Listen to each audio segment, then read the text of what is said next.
Damn, I'm breathing heavy. Fuck. This guy. Ayo. This guy. Maybe I should change it to Silver Fox. Yeah, for real. What's up, Honky? You should. What up? I just snorted. Brendan got called Silver Fox in person this weekend. Good man. Mm-hmm. I did. He did. We were at was it finals? Finals on Saturday? Yeah, it was finals. Yeah. What's good, fellas? What's happening? Oh, Ain't nothing much. Hey, Douglas. What's the dilly? Chilling, man. Just got done doing some client work. I could dig it. I feel like I've been go since Friday. Yeah. Yeah. I actually had me a nice little break from my day job this past week and got to get caught up with a few things that I needed to get caught up with. There goes the champ. There he is. There goes the champ. What's goody? There he is. What's goody? You know, I figured with having an Olympian athlete this qualifying that Luke would potentially be here on time, but that's never going to happen. Luke's never on time for anything. Never. Yeah. Except maybe He's his not. meals. He's on time with him. Yeah, that's about it. All right. Y'all hear me? Yes, Yes, indeed, sir. brother. All right. Mr. Olympian, how's that sound? How's that feel? Man, it is like nowhere close to soaking in yet. Did you cry? Not on stage. Backstage. That was me too. I cried backstage like a baby. I got pretty emotional, and man, the ride home from the airport, because I was by myself in my truck. Uh-huh. It was like 40 minutes of pulling back tears, and it's like the most inexplicable, like indescribable feeling when that's going on too. Is You work hard Crazy. for that. As a bodybuilder, man, everybody wants to get there at least once, if nothing else. You know what I'm saying? So I had no doubt. I felt like you was the most complete from the gate. I competed against Noel in 2023, and he didn't change. No disrespect, but yeah. No, I mean, he's he's obviously been there before, and he's been doing it longer than me, and he's but he's been off stage for 3 years, and yep, 2023. Him and I didn't talk much. I don't even know if he speaks good English, and I certainly don't speak Spanish. Mm-hmm. So absolutely no.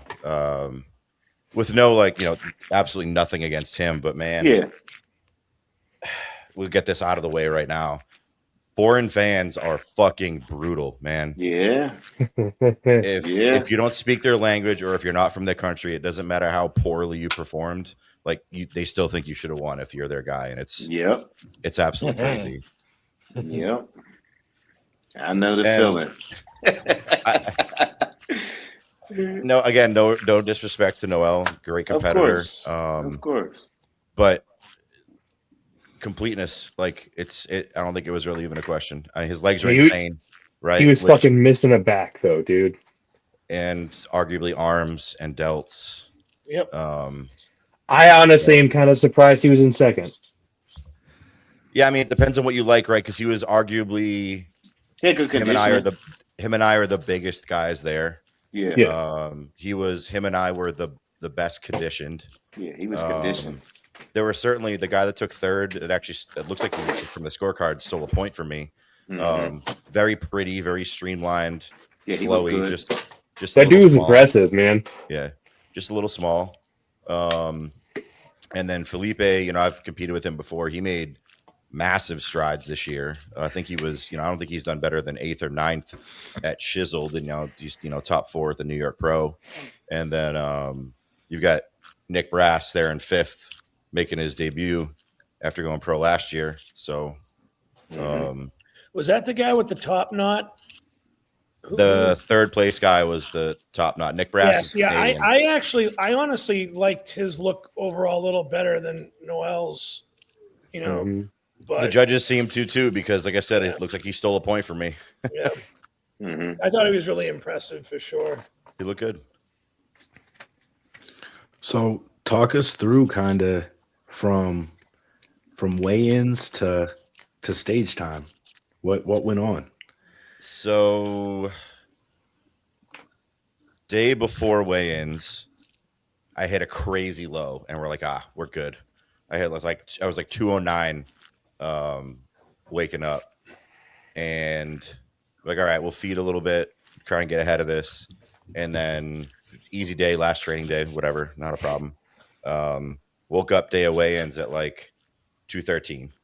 So we had about a pound and change to go, and had already started the dry out protocol, so a little bit of diuretics in there, modulating salt, all that sort of thing. So it really wasn't a big deal, but we really didn't want to be the type to show up and miss it. So spent most of that day or most of that morning fasting, and then started dipping down into the 211s.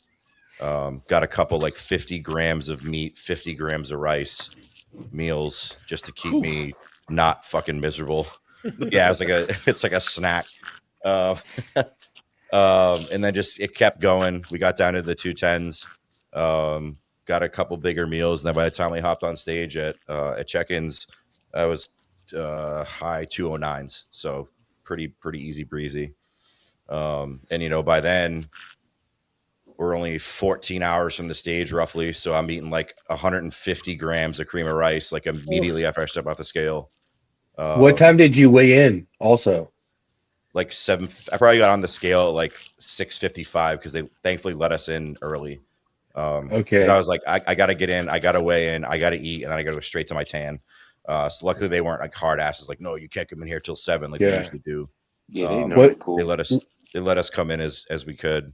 What time did you get that first meal in? Just like right after you got off? Legit, like shook everybody's hand, got on the scale, grabbed all my shit, asked Justin Randall where the microwave was, went to the next room, microwaved, ate it, and then hopped over to get tan. So 1 second, you going to bed, buddy?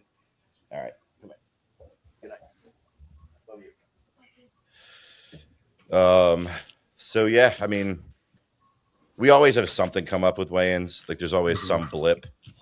Chicago last year, we had to like go find a sauna and do all that bullshit. But there are worse problems to have than being slightly too heavy for the class. But now, if I can get to 209, then I feel like I've got like 5 or 6 pounds before I make Jacoby's job too hard. So see what I can do for the O. Now, after prejudging, what was the discussion? Were you confident you were ahead? What was it about? Yeah, I was pretty confident, and I don't, if you know me, when I say I'm confident, like that is like the furthest thing from arrogance. Like I'm one of the least like outwardly confident people. I talk myself down constantly because that's the fuel for me. But they did to me what they did with Esteban when he beat me in 2024 at Chiseled, is they switched him out to the side to get 2 and 3 in the middle. As soon as I saw that, and then they put me right back, I was like, nah, we're in first. They just wanted to see him next to Noel, and that's the easiest move to make.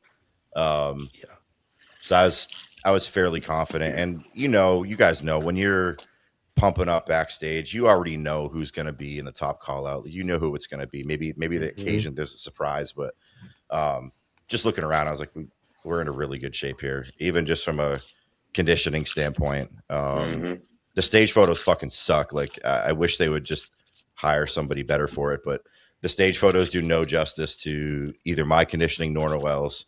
But our conditioning was like kind of leagues above everybody else's, even if it's just a detail thing and not really a fat thing. I think it's pretty apparent the two of us were like a step ahead of everybody. And he's no surprise, right? Like we know who he is. He's been around forever. I knew what his physique looked like. Honestly, I'm very impressed with him not being on stage for 3 years and not only coming in with all the tissue he had, but still being conditioned, because you take that much time off, man, and that fat tends to just want to stick. And he did really well getting conditioned. So Hell yeah. I think a bunch of people have questions for you in the comment section of what Brandon put up. Let's do it. Let's see. I know, Ranson, there was a couple on yours, right? Too? Yeah. Actually, before we get to that, anything else this crew wants to talk about from prejudging to finals to whatever, and then we'll get to fans. What did that feel like when they just first announced your name? Like when you okay, so were you well, guys watching really, I saw video, not the stream, but I saw a video like when they announced him in second, and just like your face, dude. I was like, that's the best thing. So everyone was like, you realize the guy that they said was going to present the award was named Mike, right? It's like, did that get you? It got me. Yeah. I heard it. I'm like, oh, fuck. And I was like, to be honest, you can see it in the video too. Like, I didn't even flinch because I'm listening for numbers. Because I know his starts with an 8 and mine starts with a 9. So as long as I hear an 8, we're fucking good. So, and they always do that giant pause bullshit. Just sitting there like this, like, fuck, come on. And they said 88, I think was his number. And like, I don't even know how to describe the feeling of like that weight just like lifting and leaving you. But all I could think about when it happened was my mom, because I had really wanted her to see me do this while she was alive. And she did not get to. And it seems that in a lot of ways, my amateur career has mirrored my pro career. So to set that part aside for a second, my first appearance at nationals, I was pretty confident. We got a first. I think I was top a second call up. So not bad, but not what we hoped for. But I was pretty confident, and that was a reset. And then my second national show was USA's, and I was like, this is the fucking year we're going to do it. And I got my goddamn shit pushed in at like 14th. Tonio won USA's that year as light heavyweight. And then when I went pro in 2021, I went there with like no expectations. There wasn't even a thought in my mind about worrying about what call it I was going to be in. I was like, I did this work. I've done what I needed to. I'm polished. I'm conditioned. I can pose. I have the tissue. We're just going to go up there and let it fall where it will. And I ended up winning light heavies. And in the same way, my pro career is the same. I thought my first show at Chiseled, we had it won, especially because of what the judges were doing with moving Esteban out and then posing me and Cody until we were literally fucking shaking. And that was a kick in the gut. And then second season, same thing. I'm like, there's no way it's going to happen again. And then we collected a third and a fourth, I think it was that year, or a second and a fourth, whatever it ended up being. And then this year, same thing as Nationals 2021. I just went in without expectations because I knew what we did the off season. I knew someone was going to have to come in really fucking big and really fucking lean to beat me. But there's no sense in worrying about it because I can't control what the judges do. And I think there was a question on the Instagram about like advice you would give to your former self. We're going to get back to that. I just want to note for myself there. But yeah, it's really weird that the parallels, the draw between my amateur and pro career, and then on the more dim side of things, every single time before I make that breakthrough or that triumph, somebody's passed away. And it's been like a gut punch that I couldn't get it done before they were gone. And, initially it was my father-in-law, who I was very close to when I was an amateur. And then obviously this time, the first time was my brother, who passed in 2022. And then my mom, who passed in 2024. So I just, heard them call it, immediately looked up. And I'm stoked that Gilco captured it, because I'm gonna print that fucking picture so goddamn big, and it's gonna go right on my fucking wall. And man, it just I mean, I think for you, it's like one of them things where, how you got to take those L's to get them W's. You know what I'm saying? And then those losses really weren't losses; they were just lessons. So it makes the victory that much more sweeter. You know what I mean? And I know you wish that you were able to get it done, with your family there and things of that nature. But they still there and they still watching. You know what I'm saying? For you to have that grit to continue after being so close so many times. Listen, I'm a fan, bro. Dead ass. I love your commitment, your dedication, because so many people quit when they don't win. You know what I'm saying? Like, Yeah. and it's so easy to just put the blame on this, put the blame on your coach, put the blame on your judges, but you never do that. You just come right the fuck back. And to me, that is extremely admirable. You know what I'm saying? And as a fellow bodybuilder in the 212, understanding the New York Pro's a top tier show. That ain't no hole in the wall show. You know what I'm saying? So and Noel, if I'm not mistaken, he won it in 2018. So he's a previous New York winner, if I'm not mistaken. So you beat legitimate talent to punch your ticket to the O, and I can't wait to watch you at the O. You know what I'm saying? Like, Fuck because yeah. I just can't wait. I can't wait to be there to see it in person. Yeah, like Like I'm as soon as I saw you whole won. No, as soon as I saw you won, I'm sitting there going, all right, what do I need to do To make it so I had the funds to be there no matter what the fuck it is. Yeah, exactly. Like literally, I'm like, what do I need to sell to like make sure I got plane tickets and all this like covered? listen, Like, just Rams, don't just- forget about just- us just little sell people. your sweaty posing Yeah, trunks. It's like $1,000 a piece, bro. That's hey, easy man, money. people wanted to buy them before, but anytime I'm like, hey, you have to have a comment, they're like, that's too much. Well, sorry, bye. Sorry. Yeah. If you want, but anyone out there, you want to buy them, you got to comment that number. I'll sell them to you. I don't give a shit. Hey, and that feeling of seeing your name on that list now, that's a good feeling. Dude, Seeing your that's name on huge. that motherfucking list, bro. Like, Man, that had to feel amazing. Just like I want to know personally how it feels to know that, dude, you're going to the fucking O. Like that's a lifelong dream for I think most of us, man. Like some of us may never get there, and you're doing it. Like you're going to the fucking biggest stage in our in sport, bodybuilding. Yeah, and like deservedly so, That's the dude. Super Bowl. You know what Yeah. I'm saying? my wife came home and I'm like, we're definitely going to the Olympia now. And she's like, well, Condell won. You won New York Pro, you know? And she was like, oh, shit. She's like, we're definitely going. You had Mike, gotta- me and Mike screaming like little girls in the fucking back. Oh, bro. Yeah. Oh, I wish I could have been there to see that because I can only imagine. Mike, Dude, I felt between- bad. I kept tagging you in so much story posts because I was so excited for you. So I had to stop. I just kept posting stuff, but not tagging you because I'm like, man, he's going to get pissed.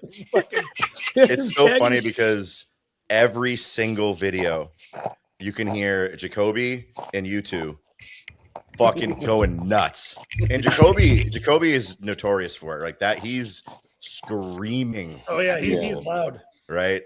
But like in general, man, I'm just floored by the amount of support, right? Because I'm not one of these big guys in the industry. Like I don't have 1 million followers or even 100,000. I'm have barely over 5. I don't do this for a living. I don't have some big brand deal. I'm not the face of anything, and yet, you know, we just on a whim put out the t-shirt orders and like 40 people ordered shirts. And that's a small number, right? Because we're used to like Instagram shit, hundreds of thousands of clicks and likes and views and whatever else. But like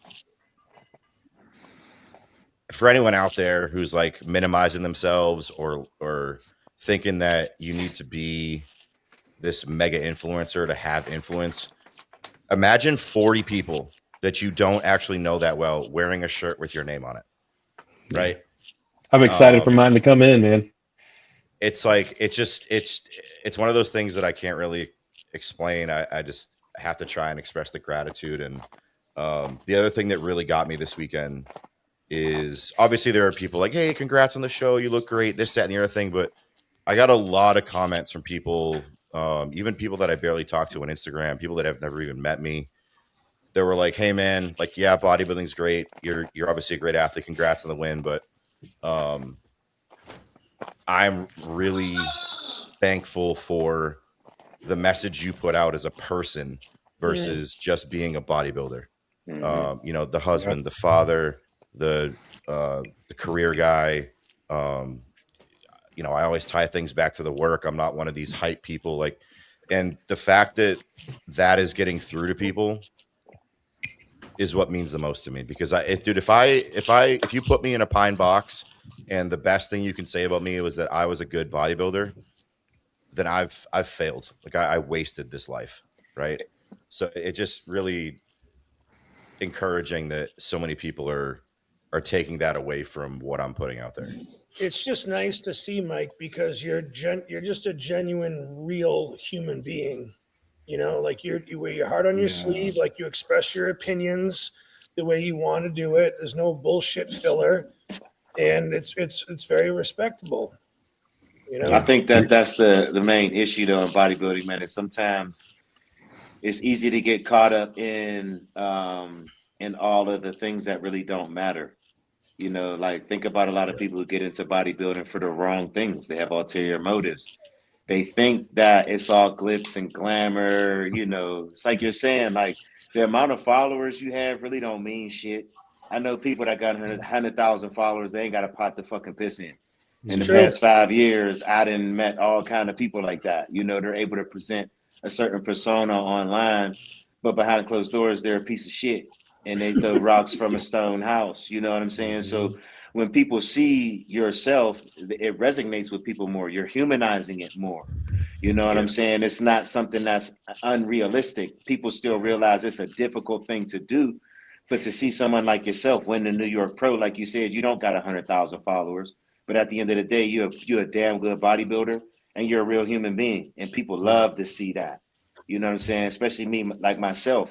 You know, I tell people all the time, like, don't quit your day job for bodybuilding, bro. This shit ain't what you think. You know what I mean? And I even think for like a lot of the guys that I know who are some of the big names, they'll tell you the same thing. You know, there's peaks and valleys in everything that you do, man. So, you know, man, I you know me, I love it. You know what I'm saying? I'm glad to say that someone on the podcast is going to the O. You know what I'm saying? Dude, Like, yes. and like, I mean, in our sport, that there's no bigger motherfucking show. Yep. Yeah. You're definitely what I would call the people's champ. I know sometimes that title like means that, you know, like but you are the working man's you're what everybody I think strives to be. The English working man's champ, because the Spanish don't really like me. But dude, I'll take that all fucking day, right? Because we all love to see, and Keon is, and I said this in my interview with Bob Chick. Keon has been kind of around me since like he basically called or was on the phone with one of my fellow athletes at Nationals in the Airbnb I was staying at.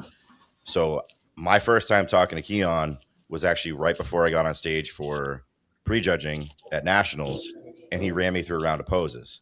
So like I've been fortunate enough to have those big, like the names around me for a little bit, and everyone loves that, right? Because like there's something about pure, raw, absolute talent that ignites people, and it should, because that shit is phenomenal. Like Keon's fucking phenomenal, right? It's like, it doesn't matter what kind of person you are at face value when that is the foremost, like the foremost thing about you is you're just raw talent and you go out and fucking do it. You know, LeBron, Tom Brady, fucking Michael Jordan, whoever. But I've never been that guy. Doesn't matter when it was, you know, high school, soccer and track. I was small, like barely 5'2", 5'3", 100 pounds. And I was, you know, just worked hard enough to be starter, 4 years, leading scorer, state champion, 800 meter. Like I didn't get that shit because of raw talent. Like I beat my fucking ass into the ground. And when you watch the bodybuilding side of things now, like nothing has changed. Like the way I train is because I have to do that. And if I didn't have to do it, I probably wouldn't, because I know that it's going to have some repercussions here at some point. Right. But I'll take that all fucking day, man. There's something about being the underdog that just outworks everybody and is willing to bury their fucking dick in the dirt to get it done. And the reality is, for everybody listening, like the odds are you're much closer to that than you are anyone like Keon or Sean or Phil or any of those guys. Like if you're banking on being some genetic anomaly because you threw on a few pounds on your first cycle or your first 6 months in the gym and decided you wanted to be a bodybuilder, like it's probably not it, man. You need to buckle up. Yeah. Yeah, they'll learn quick enough. There's levels to it. What's crazy to me is like you can now definitively say you are top 15 best in the fucking world. In the world world. Class. Yeah, world class in now. the world. Yep. You know what I'm saying? Like, it's a fact. That's like No like one being can a take that shit from musician. you. Yeah, that's like being a Grammy nominated musician.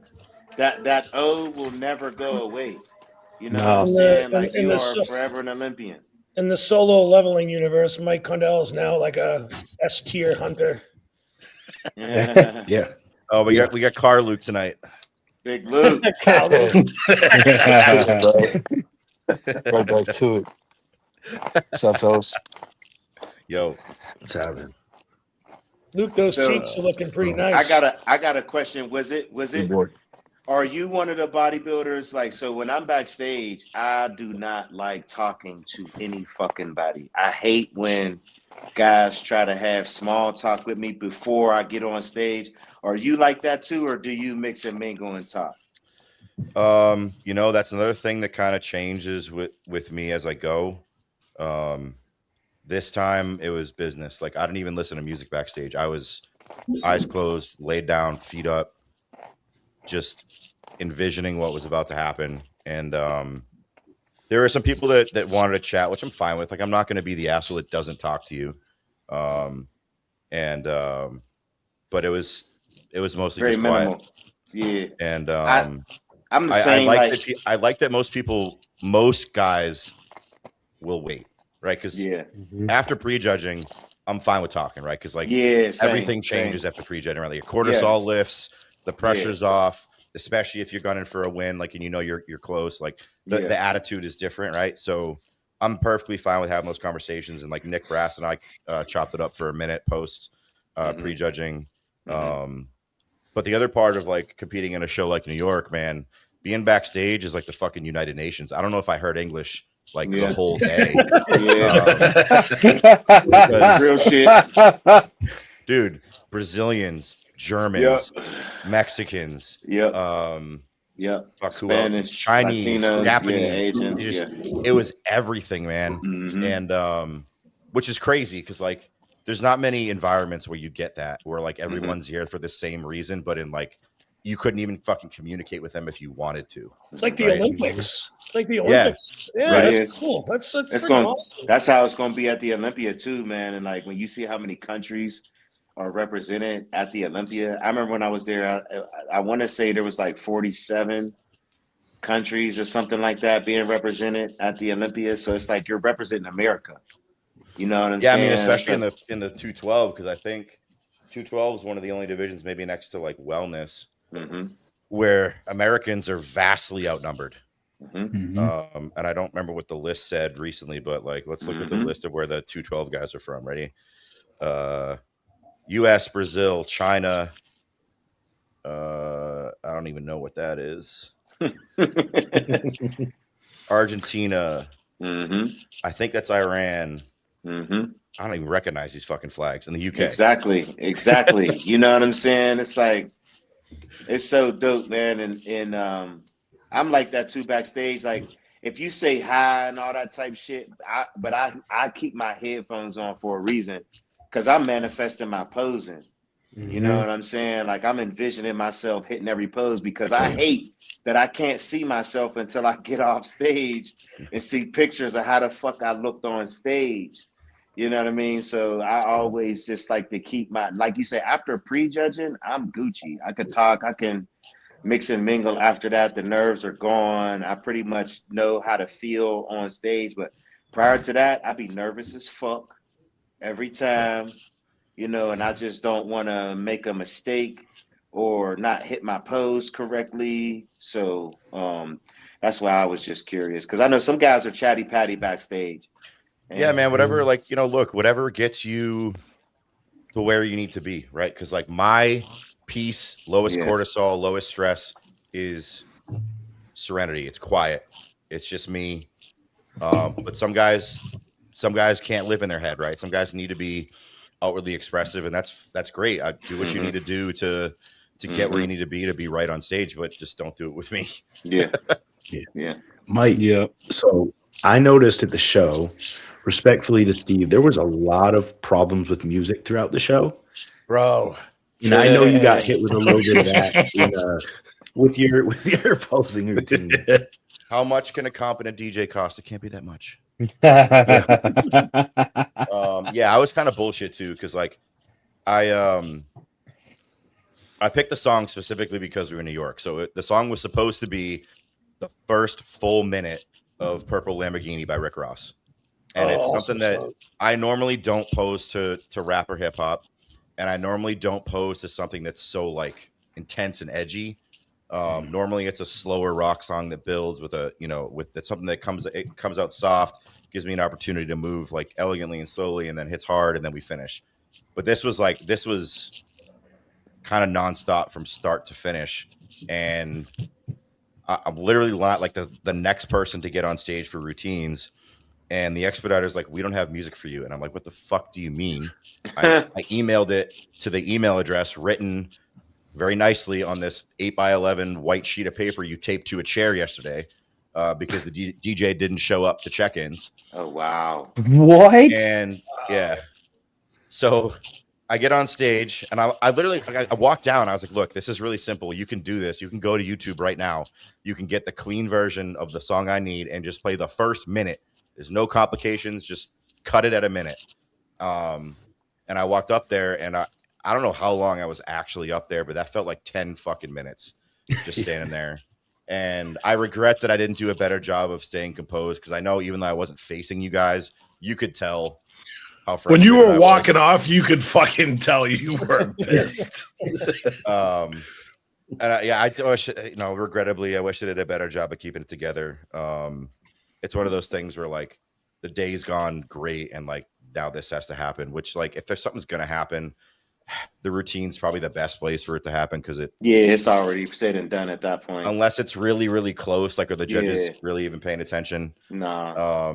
But I also wasted effort in putting together a routine that I was really excited about showing, because I enjoy the routines. I'm not like the best at routines, I'm not like a Cody Drobit, but I'm pretty good at it. And to spend the time and not get to present it in its entirety was a bit disheartening. But you got to take the wins with the losses. For sure.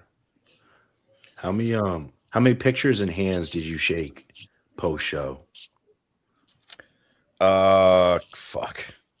That was a lot. Especially like because I knew I had good support because I'm a New England guy, right? So I had friends drive in.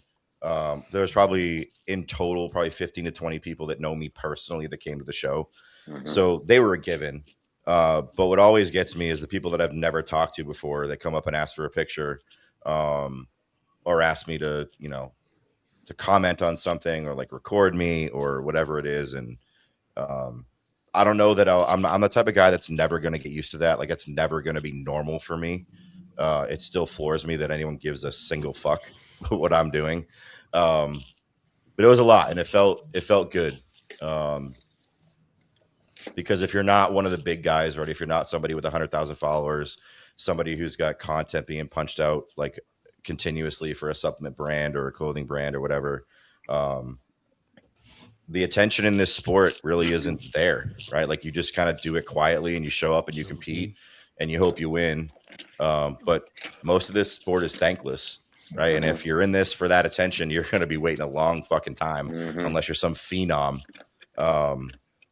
I know what you mean, though, because when it's never like now you have an impact on people you don't even know, right? It's like you say, you're surprised that people even pay you attention. You know what I'm saying? And trust me, now you're an Olympian. Now it gets, I don't want to say it gets worse, it gets better, but you get what I'm saying? Like now more people are going to know who you are. So next year when you go to the Arnold, more people are going to know who you are. They're going to come up to you, ask for a picture, ask for an autograph. And it is such a surreal feeling, because you don't see yourself like everyone else sees you now. You know what I'm saying? You are no longer just Mike Condell. you are an Olympian. And to a Yeah. lot of people now, that's a big fucking deal. You know what I'm saying? Mhm. So get used to it. Cause when you keep winning, the shit just continues to go. You know what I'm And saying? we all fucking know you're gonna keep winning too. That's a fact, man. Like Yeah. that's not a question. That's not like this isn't a fluke. This is you've stamped your fucking place in history now, man, and you are gonna keep. Like I personally like yeah, I'm a fucking huge fan. I'm a little bit biased because like, dude, I mean, I'll compete with you before. Like we're a huge fan of you leading into nationals in 21 when I did it. But like I can see you being top 5 of the O. I said it Like already. You won the New quite York. quite honestly, Yeah. brother. Like yeah, I mean, like I think a lot of us do. Yeah, And I don't I see you being a force to be reckoned with in the 212 for a while, as long as you want to be there. Quite honestly, man. Yeah. Mm. Well, that's a important part of it that I want to bring up because, it all from the outside, it all looks like rainbows and butterflies, and like you just do it forever, and it's great, and like the reality is it's not, right? Yeah. And you can only do this for so long without the tangible reward for it, because I'm not someone who competes to compete, right? I don't think anybody here is. Like, if I'm getting on stage, I'm going to fucking try and win. That's right. right. I don't go to a show that I don't think I can win. I'm not one of these guys that's going to be content with, and nothing against the guys that are. I know this is a lifestyle for a lot of people. I know that the ability to fight for a win, especially a pro win, is largely dependent on factors that are not within your control. I have decent genetics. I have really good work ethic. So like those things are going to connect eventually. But, I was having conversations end of last year, beginning of this year of like, if we don't get what we're looking for, how much longer do I do this? Right. Because it's not even really a bodybuilding question at this point. It's a life question. Because I'm not just a bodybuilder. In fact, like I don't put bodybuilder in like the top 3 things when people ask something about me. It's like, it's the thing I say if you ask me something cool about me at like a work meeting and I haven't met you before. Oh yeah, by the way, I'm also a pro bodybuilder. But when you ask me what I am, it's not even the top 3 things I am as a person. And to continue to do that without, as an athlete and someone who's competitive, without getting the reward, it really, really, really starts to wear on you. And to be perfectly honest, because I don't really keep anything up my sleeve. I'm perfectly honest with anyone who asks. I was having conversations in my head and with the people that are closest to me about like, is this it? If we don't get it, is it worth it to continue? Is the risk to reward ratio still viable? Do I say fuck it for a year just to see how big I could possibly get, for me, just to be like, what can I possibly do, and then call it, or do an open show and then call it. And I'm just, you get it and the clock resets. Yeah. And that can be dangerous in itself too, right? Because I still need people to tell me, and I hope you guys are amongst these people that are going to say, hey dude, it's time to be done. Where do you want to get on? We've all seen plenty of guys just keep going, and it's like, man, you've already done it. Like you're fading, you're not getting better, you're getting older, you've got kids, you got a family, you got a job, you got this, that, and the other thing. When are you going to call it the quits? Yeah, I mean, I think we see some of these guys. I think you're just at that starting point. Yeah, right that's now. what I was going to say too. Like, I get what you're saying, because I can even speak for myself. After the Japan, I felt burnt out, competing for 10 years and in the last 5. And then I know what it feels like to get there and want to get back there every fucking year. So you're sacrificing all type of shit to try to get back, and things don't work out. And then it's like, that's why for me, I took this year off. Like I knew my body needed a break. Yeah. You know what I'm saying? I just That's was the one thing I'll say. my friends last night, not having that mental anxiety this year. Yeah. Of I can't eat this, I can't go there, I can't, because when I'm in prep, I don't fuck around. Yeah. You know what I mean? It's like I'm not hanging out. I'm going to bed at 8:00. I'm getting up early. I'm getting my day started. So I that resonates with me a lot. You know what I'm saying? Because I felt just like that. So it's like winning the lottery or hitting big in Vegas. You know what I'm saying? That gambling shit. You know, you got that one big win. You know what I'm saying?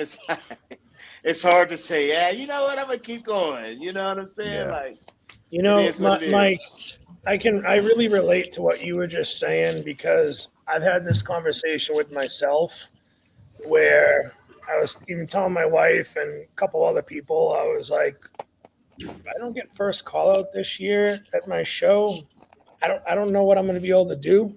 I think I'm going to be done after that. So, Well, I'm going to stop you right there because there's no fucking way with the package you're putting together right now that you are not a first call out guy, in my opinion, in both open and masters.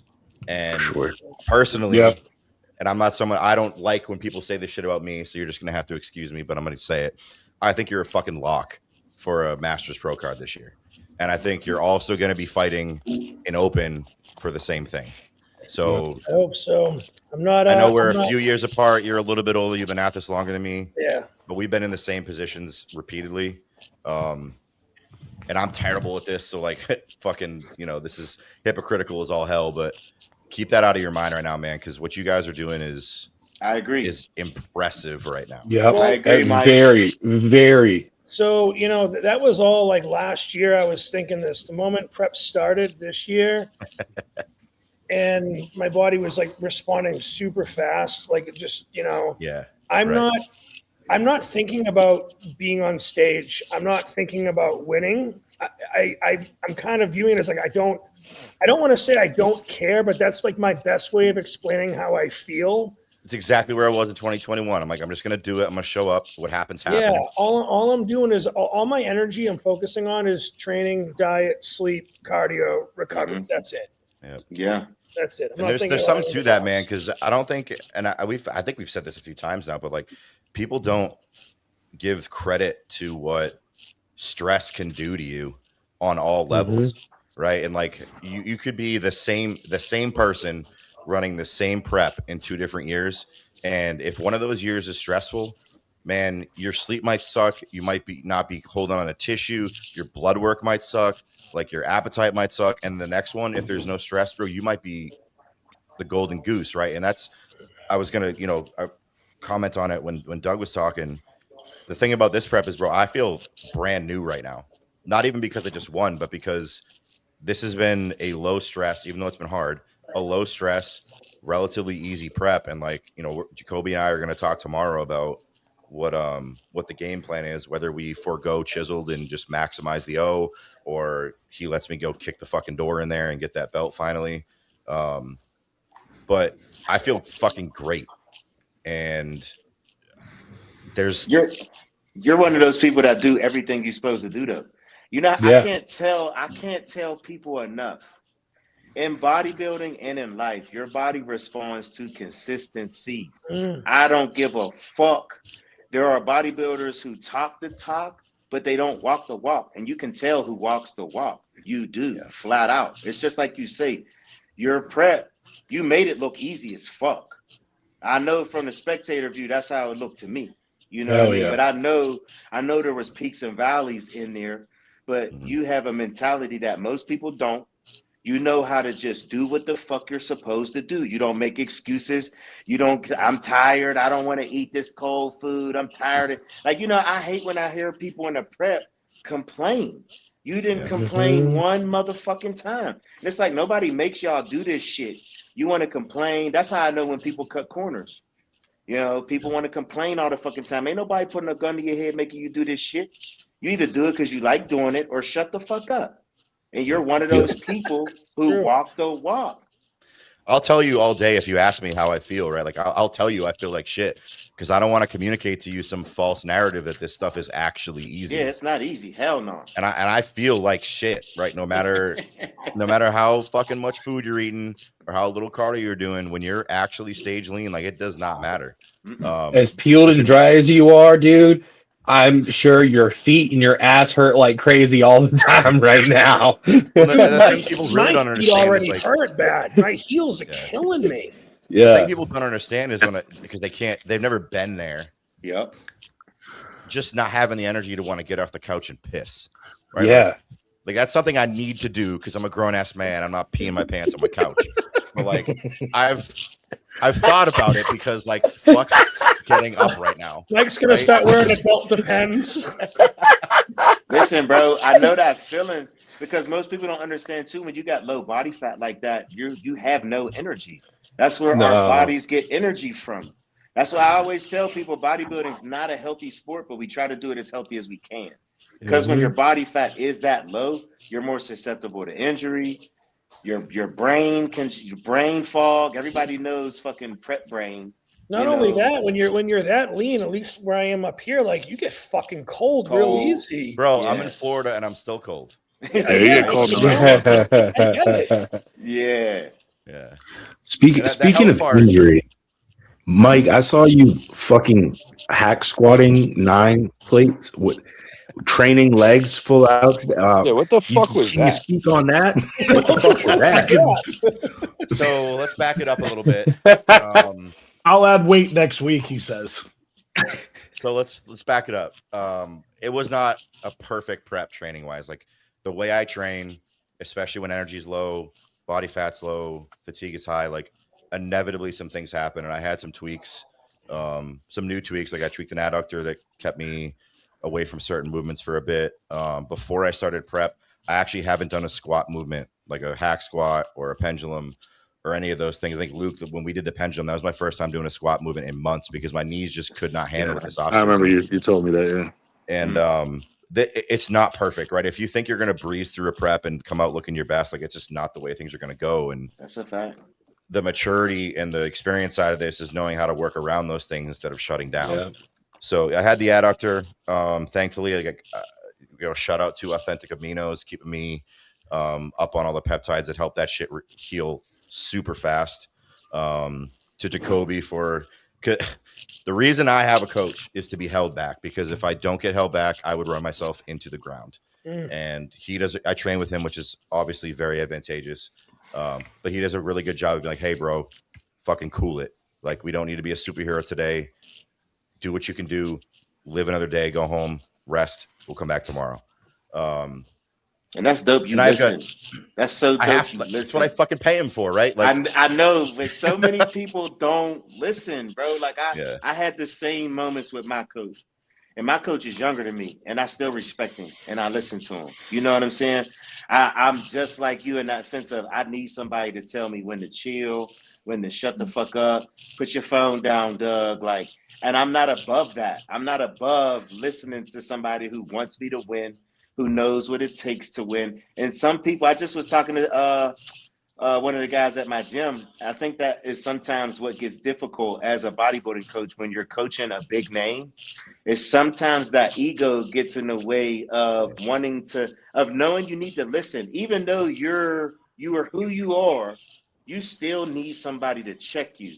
And if you can't self-assess and you can't say, you know what, let me take a step back. I know this person is watching me from the spectator view and they want what's best for me. Let me taper down a bit and listen. That takes a lot of humility, bro. Like that's why you won. That's why you're a winner. It comes down to being coachable. You know, you're paying a coach for his service. Like, fucking listen. Like, I wouldn't mouth off to my football coach in high school. You know, I'm not going to mouth off to, I'm coached by the same person at Condell, by Jacoby. There's been times I've posted training clips in prep and he'd send me a DM. He's like, yeah, we know you're strong. Tone it down. Like, all right, understood. I get it. Yeah. Bro, Mike tweaks his adductor in prep 2 days after a show. He's gym pinning like 4 plates. This shit is fucking hilarious. Yeah, I mean, he's got nothing. Yeah, bro. Even watching that, I didn't even know that it was an adductor you're dealing with. And I think about how I feel after a show. My adductors, if I did that, it would pop right out my fucking asshole, bro. The best part is he's like, the best part is the post is easing my way back in. Yeah, I'm the motherfucker's gym pinning and he's eases his way back in. Dude, 3 days after my last show at Nationals, I tried training legs, and I was like one of those Cybex hack squats. I had 3 plates per side, and my fucking knees felt like paper mache and razor blades were Exactly. in there. Like, fuck this. That's what I'm saying, man. When I say this prep was like easy, I feel fucking brand new right now. Well, you barely lost Obviously, any strength too. Yeah. I think, it's bro, that crazy. I think is the biggest thing that people are missing. Like, if you're losing a shit ton of strength in prep, either the plan's bad or you're mentally just not fucking there. You're being a pussy. Like, Or you're not muscle listening to your coach. Your muscle does not lose the ability to contract just because you're low on calories. Like, it still works. What's lacking is your fortitude up here. But that's obviously a completely different conversation from like what I did today. Like, if Jacoby was in Port St. Lucie at Raw and saw me doing that, he would have fucking cussed me out. Because he does it every year. Because I just love to fucking train, and I'm not going to go in the gym when I'm feeling good and not push, right? I can picture him just being like, Mike, what are we doing here? That's exactly what he would have been. He would have looked at me when I put those plates on, or when I was starting to get the tools out to put the gym pins in. Yeah. No, we don't need it right now, man. But listen, if Tyler's going to give me feedback and I feel good enough to go fucking get it, I'm going to go get it. And that's just the way it is. Speaking about your coach, he like two guys, right? He coached you and Tonio. Right? And both of y'all. I want to highlight this real quick. Yeah. We'll talk about the me and Tonio thing real quick, but I want to show this out because I don't know of any other coach, and this is no disrespect to anyone who is doing it. I just don't know of you. And I'm not the most involved in the industry, so forgive me. But I don't know any coach doing it at his level more consistently while also prepping himself. Jacoby Prep is in prep right now and was prepping through the whole week at New York. He went out and made time to have dinner with us for Tonio and I, separate dinners because we competed on different days. And he's going to come back here. He's going to reset, and he's going to get straight back into his prep for Toronto. Which is impressive as fuck, man. I messaged him on Thursday or Friday and was like, dude, keep the fuck up where it was like, Mike looks insane, but like, also kudos to you, dude. You look fucking gnarly right now. And I know you're probably like feeling too, but fucking keep grinding. Like, I was going to ask that because I seen the picture of y'all. He definitely looked like he was in prep too. So for him to be in prep and coach two guys in a prep, that's fucking impressive as shit. Not to mention that, but bring the fucking energy like he does. Yeah. Oh, yeah. He doesn't miss a beat, dude. And it's like, he doesn't, because I coach people. I know how it can be when you're prepping and someone's nonstop asking questions, even if they're good questions, right? Because I'm not asking dumb questions. I'm asking questions like, what are we doing next? What does this look like? What do you think about this? To get to the stage, not like, what are my fucking macros right now, right? But like, it doesn't matter what the question is. When you're 5-6 weeks out and you're low on energy, that shit sucks regardless. And he doesn't miss a beat, dude. I mean, he had myself, Tonio, and Matt Norman, who's a classic guy.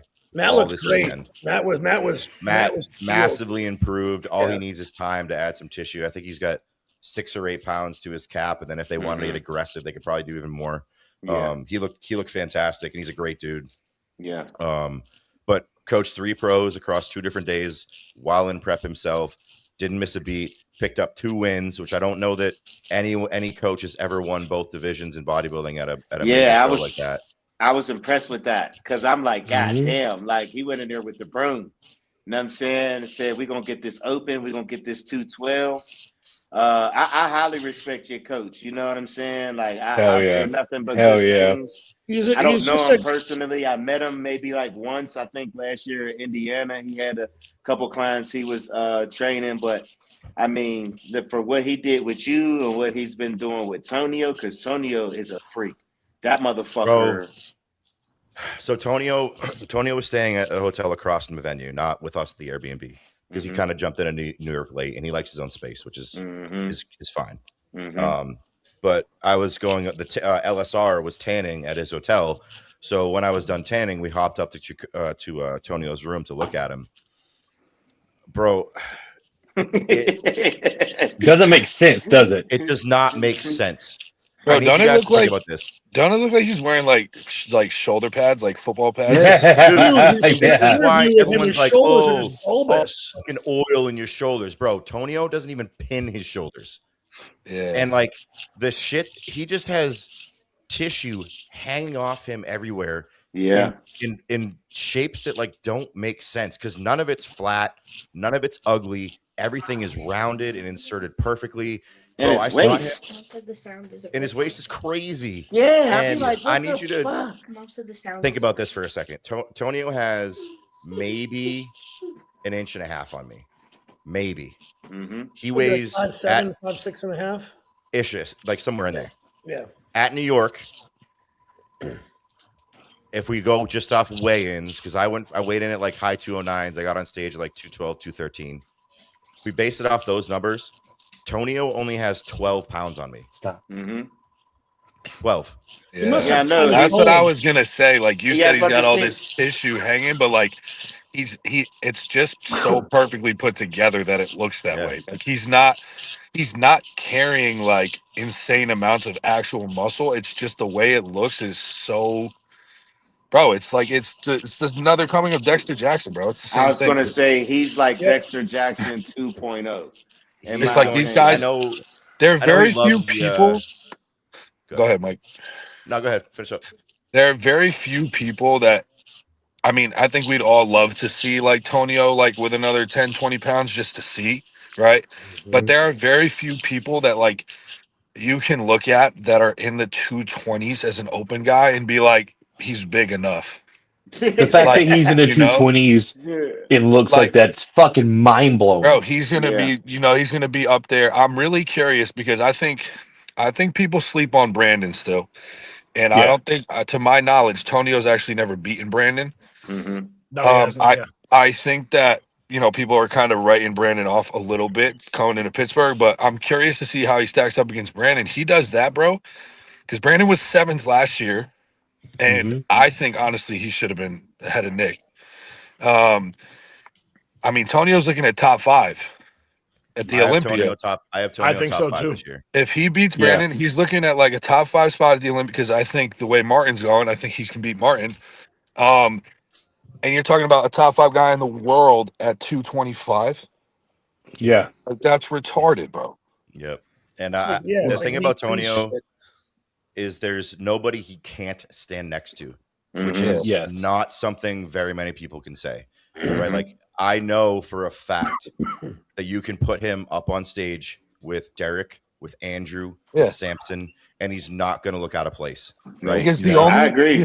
the thing about him, and this is why he's so good, is there's nothing. He's arguably the most complete bodybuilder He's in the world. complete as fuck. Like everything. there's nothing that he doesn't have. There's not a bad pose.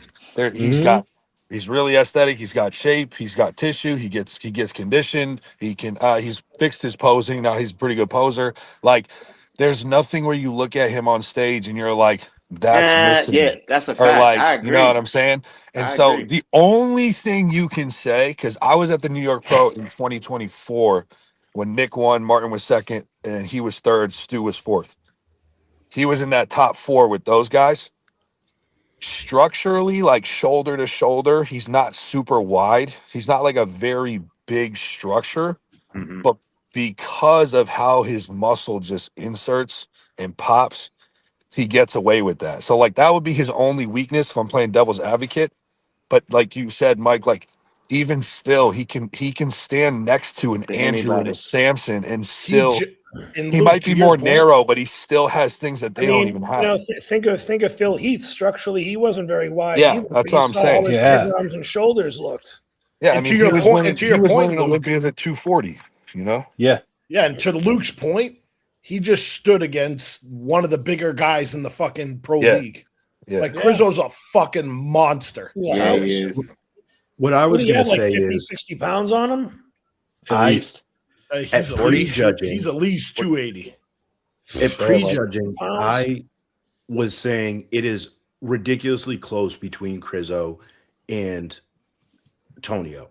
I thought Crizzo had some poses that were really, really dominant. One being the most muscular. I was like, Crizzo's most muscular looks absolutely insane. That shit Mike, is I don't retarded. know if you have the insight, but coming back to finals, Tonio started hitting this class most muscular, and I went, oh shit! All of a sudden, Tonio's most muscular is better than Crizzo's. It was So insane looking. He's not going to listen to me. I don't think. Maybe Jacoby will say something. Maybe Joey will say something. I'm not a huge fan of the crabby hits. Either. But it's the only pose where if I'm a judge looking at that exactly show, what I was going to say. Yeah. that's the only pose where I'm like Crizzo, right? And But this that- is no disrespect to Crizzo because that was his best, and that dude carries an insane amount of tissue, and it's very, very clean. It's not Yeah. pretty, but it's clean. There's no injuries. There's nothing out of place. He was fucking peeled, and his posing was definitely improved. He's not the best poser. Honestly, watching the rear double was painful. But that was. I will give him credit on the side try. Dude, he was just better. He was just better than he's ever been all around. And I think the crazy thing about bodybuilding is like some days it's apples to oranges, and that was as apples to oranges as a comparison gets without like being like out of place, right? That was like fucking Yeah, I wanna apples to say- potatoes. Like Yeah. it wasn't even the same fucking food group. Bro, it was like that's why I think that was the main reason why I think Crizzo wins a shot like the most muscular is because Tonio is a little more narrow shoulder to shoulder, and I think that's why he usually opts for that crab because when he hits the hands clasp, he's not like clavicularly and that's fucking word. He's not that wide, right?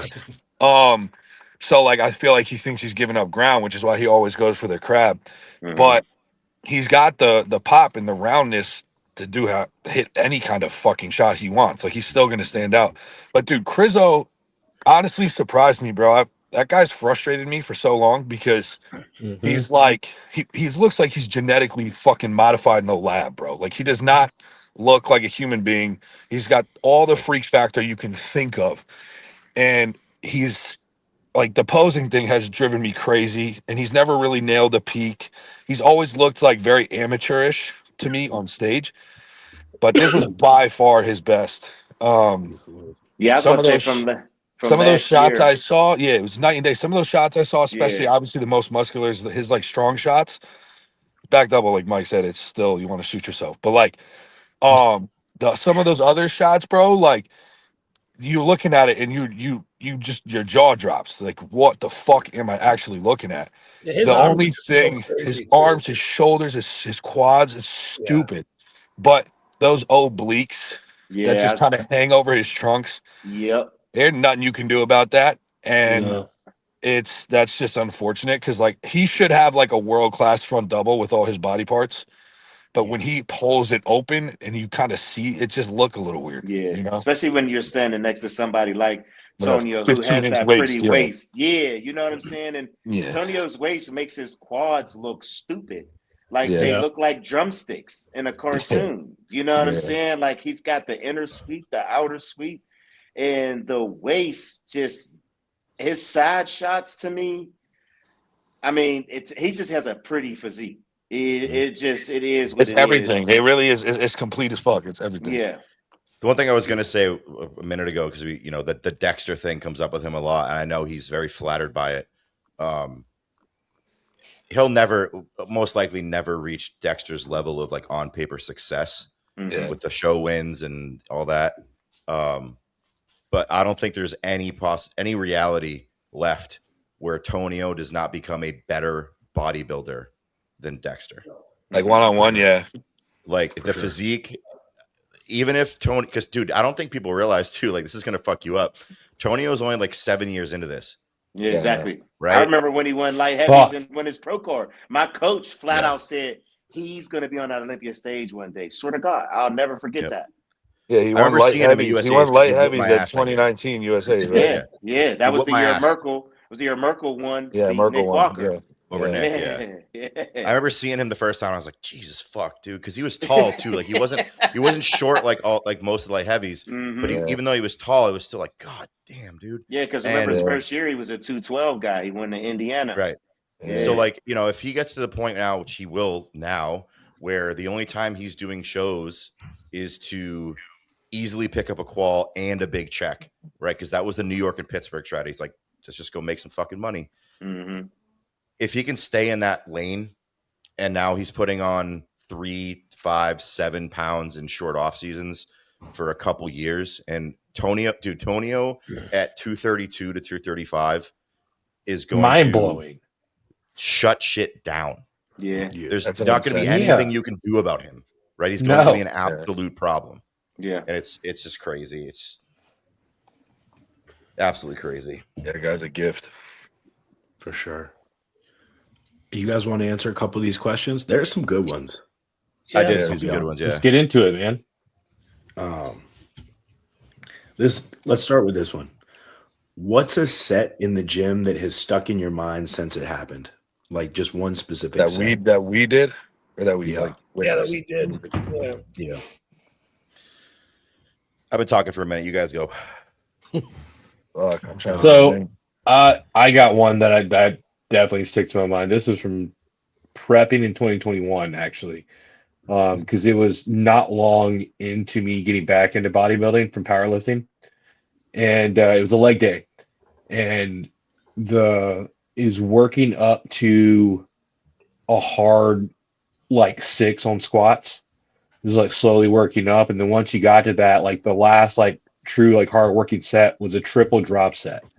So I think I had like 455 on there, hit it for like 8, dropped down to 375, went to failure, dropped it again, went to failure. I ended up going down to I think like 1 plate in like it was like a 5-minute long set of squats. And I remember laying on the ground for like 6 minutes, and like so many people coming through, O'Malley's like walking by, like, "You all right?" Just like me just laying on the ground, just like unable to move after that one, just like out of breath, fucking like heart rate through the goddamn roof. But I felt incredible. It was such a good feeling. I was like, it felt so good just to sit there and like have that intensity of like, oh, I'm gonna do this, or the weight's gonna fucking crush me. So much fucking fun. That's one that sticks in my mind completely. I want to piggyback off of that, Ranson. I was in prep, I think, in 2023 for nationals. I want to say it was like maybe 8 or 9 weeks out. And I was already feeling a little tired and shit. And it was a leg day. And I hadn't planned on squatting that day, but like a bunch of the machines were taken that I normally do. So I'm like, you know what? Fuck it. I'm gonna barbell back squat. And everything was going good. And I worked up to 585 at 6 plates per side. And I'm like, I'm going to fucking squat this till I fucking black out or something just gives out. I was just so in the moment. And I ended up squatting it for 15 reps. And then like after the 15th rep, like I went down and I had to have a spotter help get me up because I was not coming back up. And I started to black out. And like Motherfucker, you should have gone last. How the fuck are any of us supposed to talk about sets when you're talking about This doing is why, 15 bro. reps This of is why 600 pounds? we got Chris Pantano's squats, bro. This is why. This is why it really is. Well, so I was sweating bullets, and I racked the bar, and I'm like trying to get the knee reps off, and I couldn't speak, but all I could say is, "Somebody get the bucket," and I just started fucking puking my balls out into the goddamn bucket. I laid on the ground like my heart was just fucking going a mile a minute. And then once my heart rate came down, I just had this massive rush of euphoria, you know. And I was just like, I'm like, that's a set to remember right there, dude. Yes, that euphoria that hits after that says, "Oh, dude, there's nothing like that. There's nothing like that high." Oh, so good.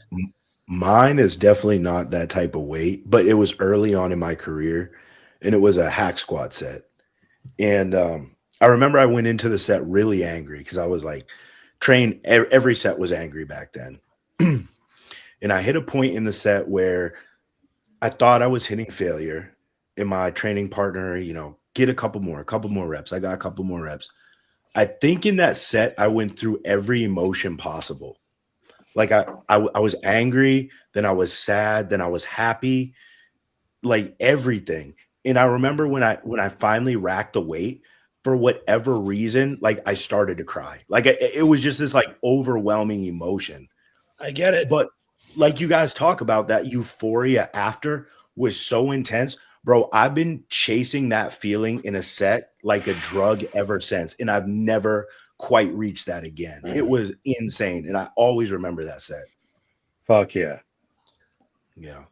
I don't have like I have a bunch of different sets that I remember like coming up that were like memorable in the sense of like strength feats where like I was like, oh, I finally hit that goal, and then like, you know, like you have those times where you're doing a set in the gym and like the whole gym stops and watches you, and then like, you know, you rip like 6.5 plates off the ground for a few, and all of a sudden like everyone's hyping you up and whatever. Like, I have those memorable sets. I have a couple different ones that jump. There's nothing like special about them though, other than that. But I have like a negative one, bro, that I think about all the time, and it was like a bad spot, and I was doing a safety squat bar, like a heels elevated safety squat, right? And it was like a Sunday night. Nobody was in this gym back in Connecticut I used to go to. It was like 4 people there. And you know, like you're about to do like a big set, you kind of scout the gym and try and find like someone that looks like remotely competent to spot you, right? So I see this one kid, he's like in his 20s, decent physique. He was like incline barbell benching, whatever. And I was like, all right, I'll ask this kid to spot me. So I tell people like I'm gonna grind, I'm gonna get into it. I will say spot when I need you. Like I will call for it, right? So it was a heavy set. I think I had like 4 some plates on there. And I was like 5, 6 reps in and it was starting to get hard. And obviously my heels are elevated and a safety squat bar front loads, right? Yep. So I go down and I had the rep 500%, but it was slower maybe than my previous rep. I sure as fuck did not call for a spot. Dude comes in from behind, and instead of like getting under my chest and spotting me that way, he puts his hands on my upper back and like pushes Oh me forward, no. right? And so the What? bar goes up on my neck. And I like scooped it. Like somehow it didn't roll on me. I scooped it. I fell forward. I caught myself. I racked it. And I just like, bro, I scared the fuck out of this kid. I turned around. I was like, what the fuck was that? And he like, just like walked away, like red in the face, like so apologetic. But like, I went over and apologized after. But like, dude, I was like, my life flashed before my eyes. I thought my neck was going to fucking snap. My spine hurt for like a week. I couldn't do back. I couldn't train legs. I wanted to rip this kid's fucking head off, bro. Like I was like, what fucking moron? He literally like pushed me. I was like, did someone send this motherfucker to kill me, bro? Like he pushed me forward. Who would ever think that's a good idea, bro? Like it wasn't even. I don't. He just like put his hands on my upper back. I'm like, what the fuck did you think that's supposed to do? Yeah. And that's it, bro. Like every time I scout the gym for a spot, I'm like thinking about that, and I'm like, I can't do that again. I got to be careful, bro. I got to be careful. Instead of spotting you, he just starts massaging your traps. Yeah. I'm like, what do you think this was? Like, you just grab me and just fucking hold me there? Like, what the fuck? Doug, Anybody else got Brendan, any memorable sets? I would have to say for me, I got quite a few, but my most memorable was my first leg day with my coach. When I fought, I trained legs hard. Right. And I came into the gym and he had Brian Bortz with him, and he had another guy named Kevin. So 3 of them were training. But come to find out, he wanted to just watch me. So, you know, he said, I already got 3. I got 2 with me. He was like, just run through your leg day. I'll keep an eye on you. And I remember I had front squats after the leg press. So, and my rep count was 20 leg press. So at that time, I had the mentality of saving yourself. I didn't know that's what it was. I didn't know that's what I was doing. But I was saving myself for the front squats because I wanted to try to impress him. And I had 4 plates on each side. I bust out 20 reps. I rack it. I hop up. He comes beelines right over to me. And he looks at me, he says, that wasn't your top set, was it? And I'm like, yeah, you want me to do 20 reps of leg press before I go front squat? Swear to God, he put his hand in my chest and pushed me back down in the seat. I wanted to punch him in his fucking face because I'm like, why the fuck are you touching me like that, right? But I'm just like, you know, I'm like, all right, he's obviously about to teach me something. It was something that I had hard coaches, so I knew he wasn't being disrespectful. So when he pushed me down, he puts 4 more plates on each side on. He says, no, you're going to do this for 20. And I said, you want me to front squat after this? He was like, oh, you will. Man, that motherfucker made me do 20 reps of that shit. It fucking hurt. And then, also I didn't really understand range of motion like that. So I would say maybe after about 10, I started quarter repping. He started pushing the fucking weight down, right? So that the weight would come all the way down. I'm getting mad as fuck. So I end the set and he was like, now you're ready to front squat. I said, how? There's no way I could do anything after that. And I did my front squats, but I didn't do as much as I wanted. I wanted to do 405. I worked up to 365. I'll never forget that because I was pissed. But in my mind, I wanted to prove to him that I was strong. So when we got done, he explained to me, he said, that's how you train legs. We don't save ourselves for shit. He said, you'll come back in and you'll be better the next time. I swear to God, it clicked.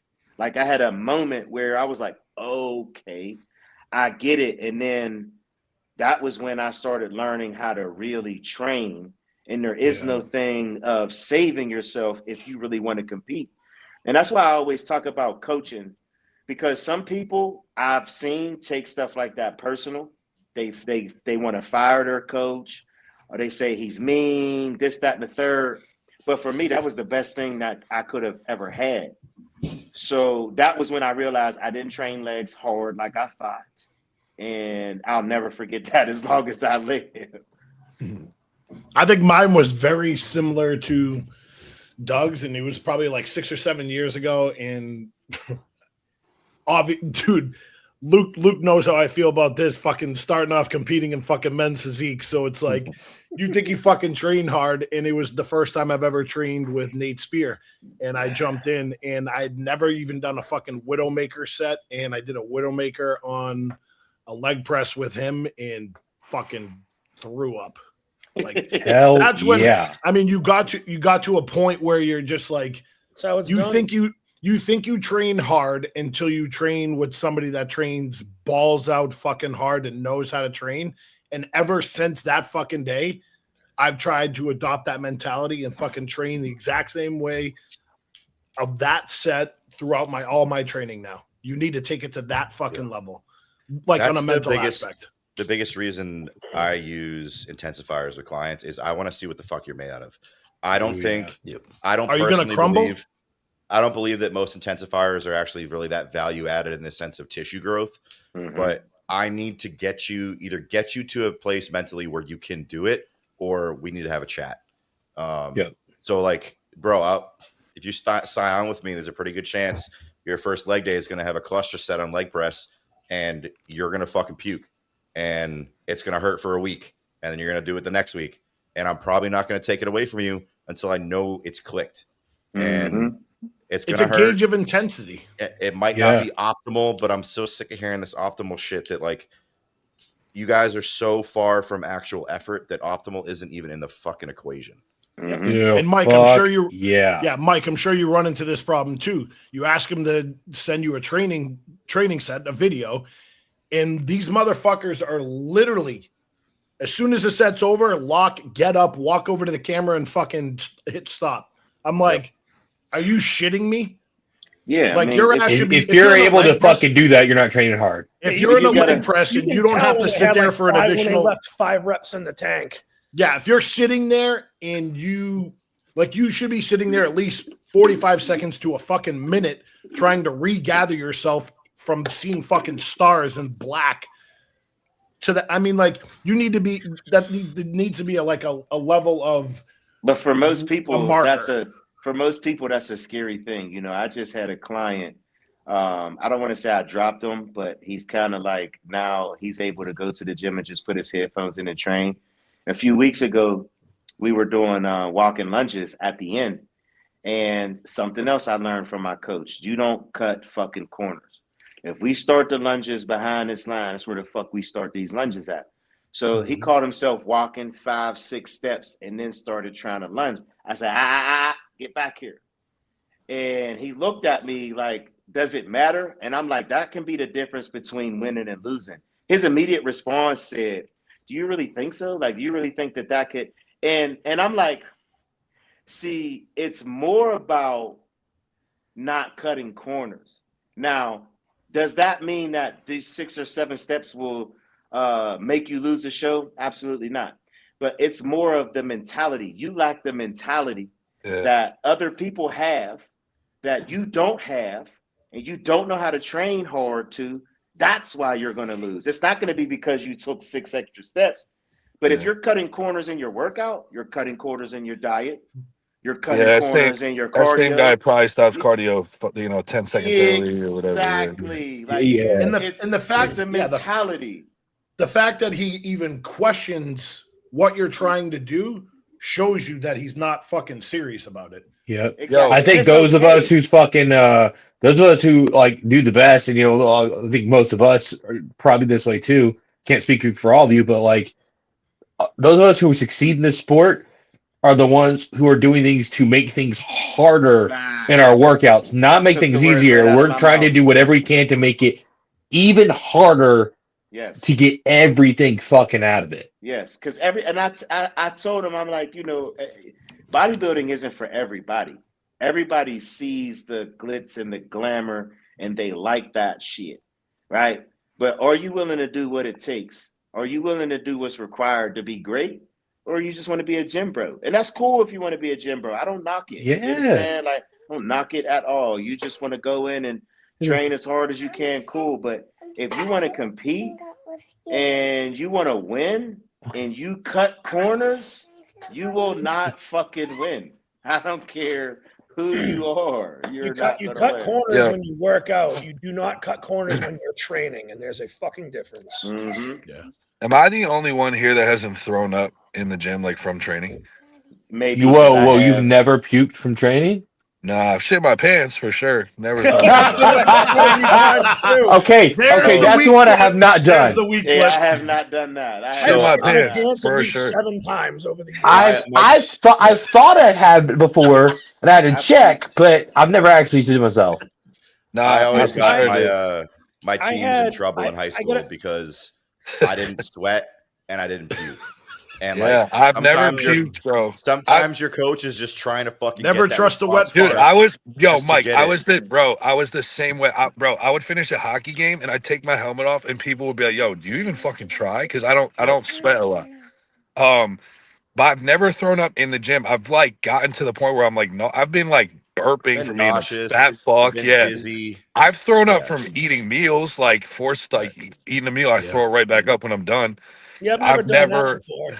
But I've never thrown up from a set. Nah, me either. And I've puked a bunch with legs. It's been a while since I really have actually puked from legs, but there's been a lot of times in the past few years where I finished training legs, and I can't be anywhere around food for at least an hour because if I smell it, I'll puke. Well, yeah, I have no appetite after legs either. Yeah, it takes me a minute. Yeah. And you can't even see in the gym. But I'm not a big sweater at all. It's got to be at least 85 outside before I'm sweating really. And the only workouts that I'll sweat, if it's not super hot, is some leg days. Otherwise, I don't sweat shit. Ask Cameron when I'm fucking when I'm posing and shit. I don't sweat. I sweat now because I'm a fat piece of shit, but naturally, I'm not a big sweater. I sweat training arms. You just reminded me that my client yesterday sent me a text message of him puking as he pulled over. He said, "I finally got him." About to share it in my story. You want to knock out another one? Am I the last one left? Yeah, yeah. Oh yeah, Mike didn't go. It's been a minute since I've had anything memorable. I don't know if it's because most of my training's on machines now, or if I've just reached the mental point where I'm not scared of the weight anymore. It's become routine. But I remember a couple sets specifically. One was squatting barbell squatting 495 for 8 when I was that was probably 7 or 8 years ago now. So I was under 200 pounds. Oh, that's crazy. It was my first time ever touching that weight. And I remember because I was in this little hole in the wall gym back home in Wilmington, Mass. But one of those gyms where everyone's in there to work, and those environments just hit you different. Mm-hmm. And like I said, it was a weight I hadn't touched before. And I was like, fuck it, we're gonna do it. and I got my 8, and then I collapsed on the floor for like 5 minutes. But I got it done. And the other one isn't really because it was like unnerving or anything, but just a big ass milestone for me. Was my first time deadlifting 500 for 10. Like I remember exactly what that felt like. I still have the video on my phone. Because I've done some stupid shit with bench. Like I put up 405 for 8 to 10 at a low body weight.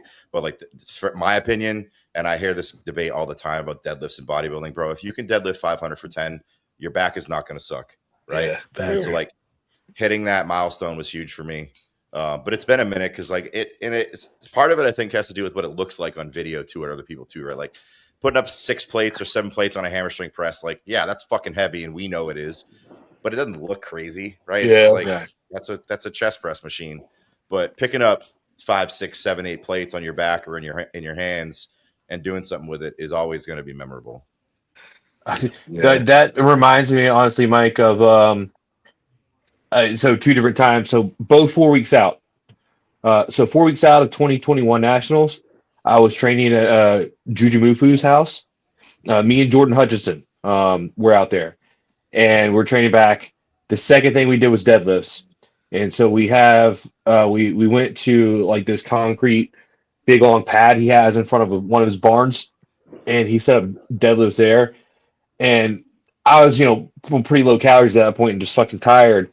But I ended up, pulling 585 for like 8.5. And after that, like you see like my soul like literally leave my body during that set.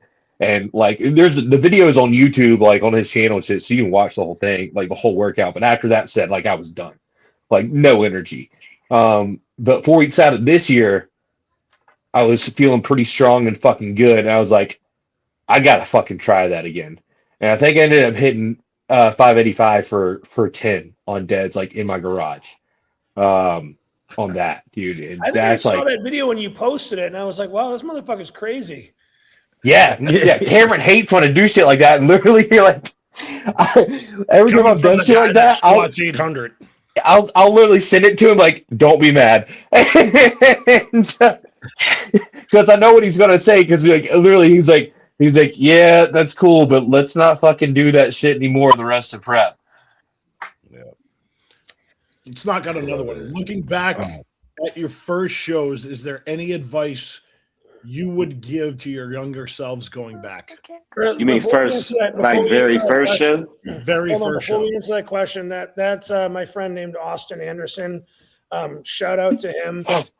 He's doing his first show in 2 weeks in Carolina, I think, and then he's doing the Rhode Island. Yeah, he's in really, really good shape. Dude looks good. I looked at his profile today. He's already checking off the box that I think most of us would talk about, is like, get expectations out of your head about what your fucking stage weight's going to be, because it's going to be way lower than you think it is. And if your focus is on the end point and not just the next step ahead of you, then you're already lost. Dude, Austin loves this. He's like, I just hope to make something for myself in bodybuilding, and I just love the competitive aspect. So he's got his head screwed on straight. Yeah, he's got it right. Yeah, man. He came from a powerlifting background. Like he's strong as hell. Like he just loves doing that. So I just wanted to give Austin a shout out, because he's a great dude, and he's a great father too. I would say my biggest piece of advice for a first timer, people getting started, everybody wants to be this like 2-show pro, right? And win and fucking everything. Get all of that, like Mike said, out of your fucking head. Like get all the expectation out of your head and completely change your approach. Try to gather as much information as possible your first time. Go through everything, fuck up, learn about how you need to tan, what kind of trunks look good on you, your peaking process, like all the small shit that you can't get without actually going through a contest prep and stepping on stage. Do it, fuck up, learn from it, take notes. Like be a sponge, learn as much as you can. Do not worry about placing in a fucking bodybuilding show. Your time will come when your time is supposed to come. If you keep doing this, like Chris said, whatever Austin is his name, I think you said it was. Kid seems like he's got, the right mentality and the right mindset for this. Like if you love this shit, I had a guy in my DMs the other day asking me, as a young kid getting started, and he asked like, hey bro, like I have a tough time really seeing the vision for myself. Like I'm just getting started, but I don't know if I really believe I can go far in this. And I told him, I said, I didn't.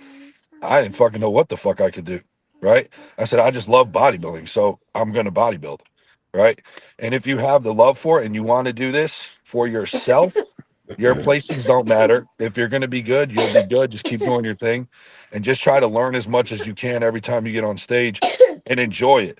If you start to put pressure on yourself every fucking time and you like, oh, I want to do this and the nationals and then my pro debut and all this stuff, You'll like burn yourself out. you're going to fucking hate it because you're not going to win. And then you're going to fucking hate yourself and you're going to hate the process and you're going to resent bodybuilding. Do it because you love it and then let the cards Yeah. fall in May. And You have to enjoy fucking love this shit your to do first it. show. Yeah, Enjoy your like- first show. And You have to love it to do it and to do it well. And you'll know after your first show whether you want to keep doing it or not. You really will. But my first time competing, immediately I was like, I'm fucking in on this. This was fucking Well, incredible. I'll say this just to finish that point. Because of social media now, people look at it as like a career. They look at it as like a way to like make money or something that they want to pursue. And so they want to know if they have the tools just to like avoid wasting their time. You know what I mean? Even if you spend your entire fucking bodybuilding career at the local level in fourth place, if you love it and you That's all enjoy that your matters. time bodybuilding, you didn't waste a fucking Fuck minute. it. You didn't No. waste a minute of your time.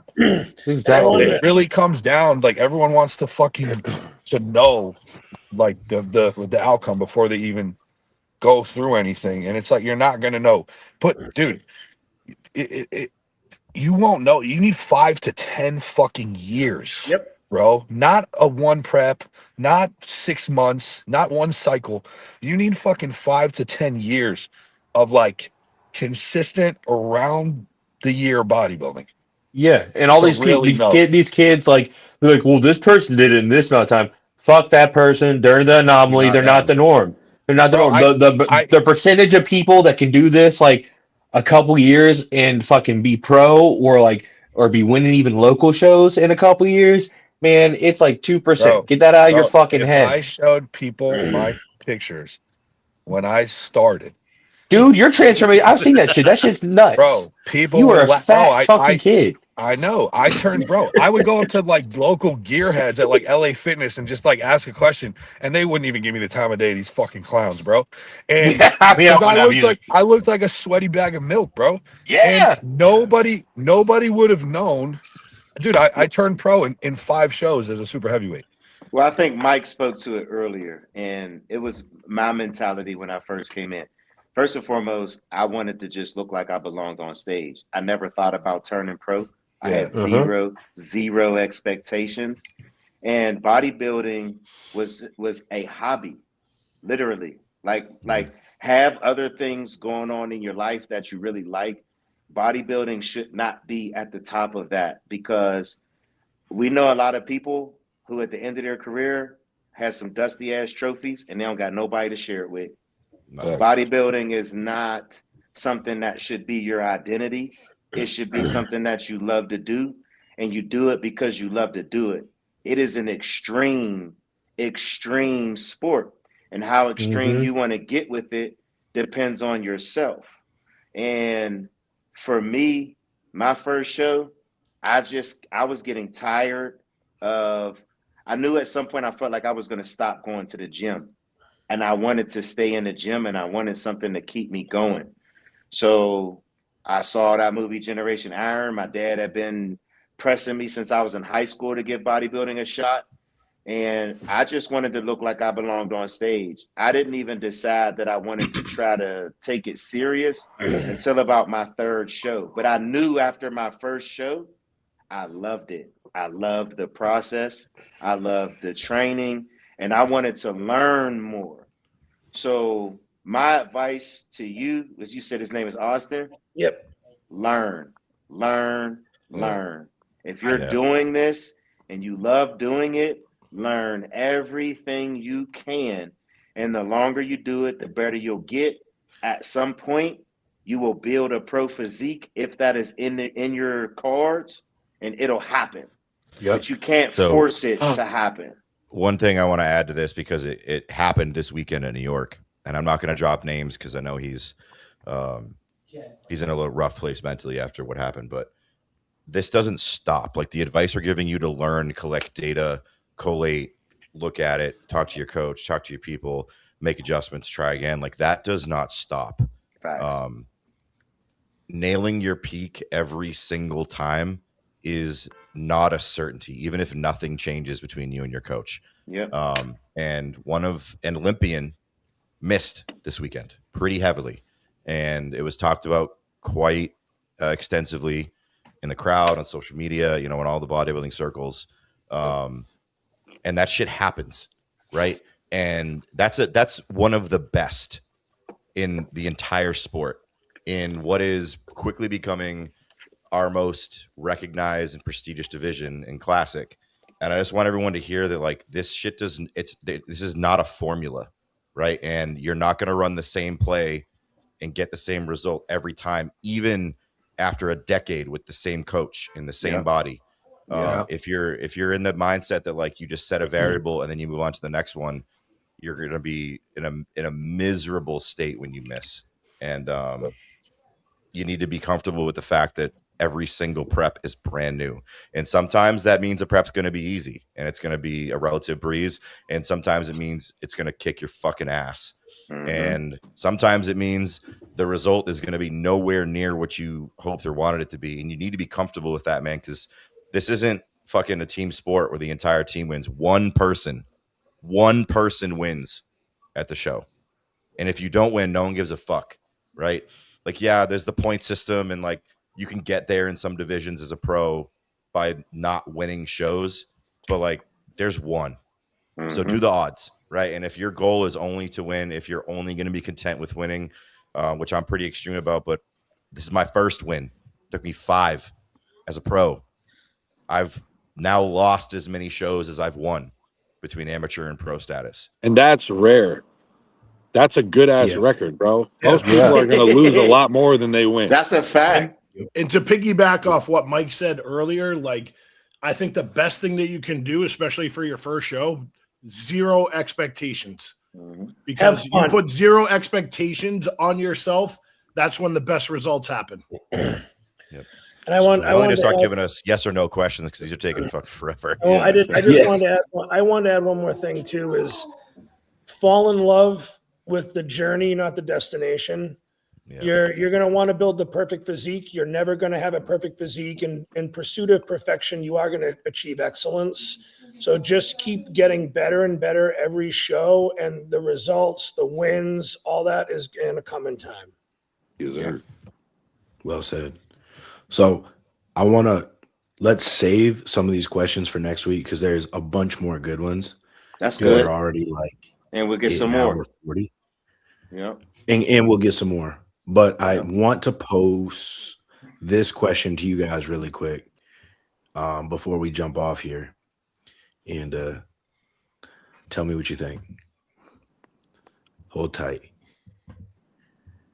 Some dumb shit this motherfucker gonna pull up. It's gonna be a controversy one with Luke, guaranteed. Yeah, I'm gonna beef with this motherfucker, I'm sure. All right. Oh, fuck. What the? Well, you're gonna tell me which one I'm going for first, right? Hold up, I gotta get close. The fuck is this? Well, when you going?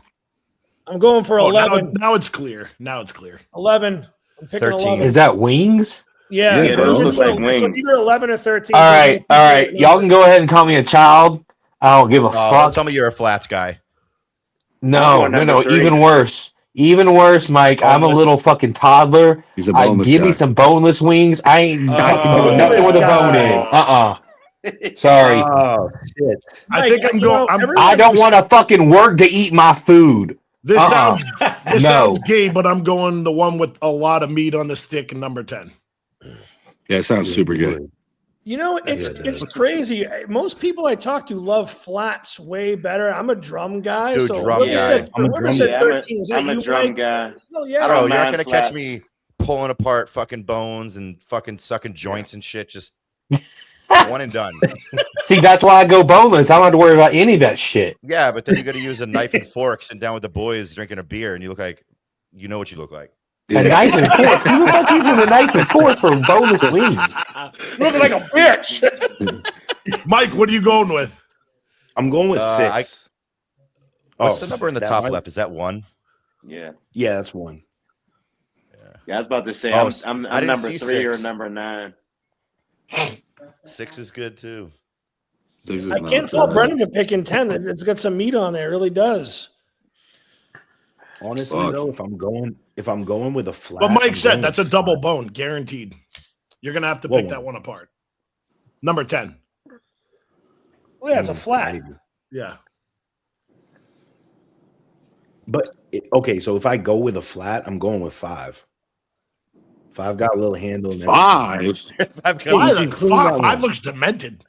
Mike, 5 that's was like a little dinky wing. That's an Yeah, 5 easy looks way to retarded as start. fuck. That's an easy way to start. You don't want to Nah, start. 14 I'm going looks with a like the flat. biggest If one. I'm going with a flat. I'm What? going You're with 12. eating fucking wings. I'm going with 12. I'm going with a flat. Yep. With 12.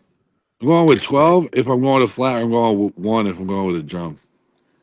Yeah. Yeah, we're pretty torn I'm here, going like on with this like 6 for sure. 50-50 with flats and drums. I'm gonna just double fist, bro. I'm gonna just eat them both at the same time.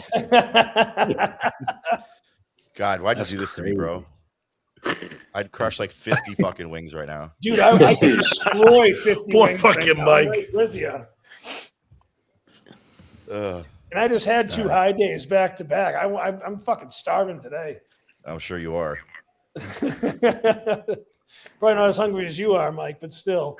Yeah, today was a good one though, man. I'm glad we got to celebrate your win, Mike. I honestly was praying to bro. God you got that win. I wanted to be on this pod to personally congratulate you, tell you I'm a huge fan. Always Same. have been of your work ethic, man, and to now be on the podcast with another Olympian, man, is super dope. You know what All I I'm saying? gotta say is And there's gonna be a fucking ruckus of an Airbnb in Vegas, baby. yeah, Hell buddy. yeah. Yeah, buddy. Yeah. And just don't forget about us little guys. You know what I'm Yeah, saying? okay. The higher you climb, you know what I'm saying? Man, Mike's not that type of person. I believe. I I truly know, I believe know. that. I'm pulling his chain. No, man, I'm not even gonna. We're bring all up the one fucking there proud when as I get shit of there. you, man. Yeah, that's Absolutely. it. Listen, man,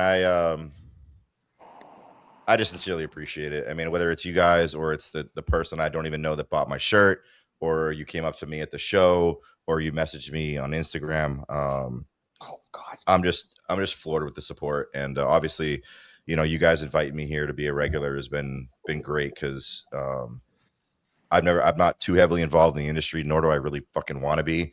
But this is the kind of thing that I enjoy. Real people talking about real shit. None of this glitzy and glamour stuff. No fucking supplement codes and fucking brand deals and plugging shit. I just honestly, I'm a bit on cloud 9. It hasn't hit yet. But I just want everybody to know that I sincerely appreciate all the support it's meant. Yeah, wait till you get backstage at the Olympia, bro. That's gonna get different. Yeah, that's a different look, dude. Or you get that Yeah. jacket, or you out in fucking, bro. Fuck. That's where I Or got you're sitting humble, to fucking meet the Olympians, man.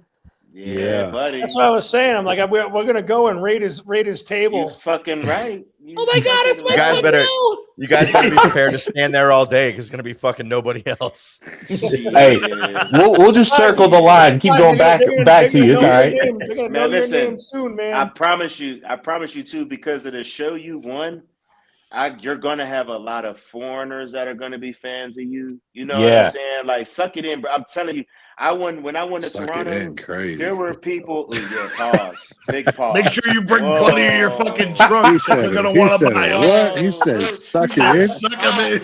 Damn, that Woo! was God Crazy, damn. bro. God It's damn, late. dog. Take a break. We've been on for a minute. Yeah, bro. Wow, Luke is a nut. No, man, but Crazy when I work, tell bro. you, when you get there, there are going to be so many people who you don't know who will know who the fuck you are. You won one of the Yeah. biggest 212 shows in the world, and a lot of people were paying attention. You know what I'm saying? And that's Well, you just know- a pretty awesome feeling. You know what's dope about, I mean, we talked about it before about how annoying it is, but the fact that there's such little 212 shows just makes it that much more prestigious. And like, Yeah. you're going to be one of a few at the Olympia. Yeah. You're not going to be one of like 30, 40 people. Yeah, no, Yeah. trust me when I tell you, your life is changing. As a Crazy. bodybuilder, you know what I'm saying? It's definitely changing. Crazy, bro. Oh yeah. Hell yeah. Well, Oh, congratulations. All right, boy. Yes, Yeah. sir. Thank you all. Yeah, you guys, Congrats sir. again, Yes, brother. sir. guys are great. Congrats, Mike. Deserved, bro. Congrats. Deserved. It was so We'll good. get to all those It was questions next awesome. week, guys. I apologize. No worries, Yeah. man. It was about celebrating you today. You know what I'm saying? Yeah. Like, Sure. it's a Sure. big Big victory, time. man. Yeah. Appreciate All it. right, fellas. Yep. So you guys enjoy y'all night, y'all week. Yes, sir. See y'all next week. Yeah. All right, Later, guys. everyone, guys.